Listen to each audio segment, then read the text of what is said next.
Ha ha haya ha ha haya ha ha haya ha ha haya pagtuki sa kabatanunan Sa damgo, damgo damgo sa damgo sa batanon sa lang tanawon apan sa kamaturan dagan og mga pagantuson. Kahayag sa una, dalirang mapalong. Ang kahayag sa una, dalirang mapalong. Ang kahayag sa una, dalirang mapalong. paghila kong pagmahay ang mahatag sa panahon. Unsaon pagbalik sa sayop nga nahimo. Sayop, sayop, sayop. Ang kinabuhi sa bata, naglisod og pagtuo.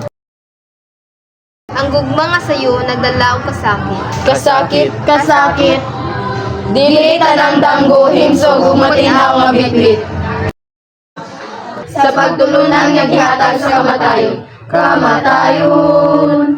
Ang kabatanunan makakaton sa hustong desisyon. Sa hustong desisyon, sa hustong desisyon, kaya alam mulgo, mubiya sa kahayag, ug ang pagkabatanon, adunay dakong kaanyag. Apan ang panahon, kanunay nagpadayon. Bisan pa sa mga sayop nga walay kahumanan. Sayop, sayop, sayop, sa matag hagit nga atong gisugatan. Gisugatan, gisugatan, gisugatan. Adunay gahom sa pagbangon sa tanan. Gahom, gahom, gahom. Ang kinabuhi sa bata mahimong usa ka sugilanon. Nga puno sa damgo ug mga pagtulunan. Kaya bisan sa kasakit nga atong gipasan, sa ulahi kita rin gihapon na makasabot ni atong tanan. Pagtuki sa kabatanunan.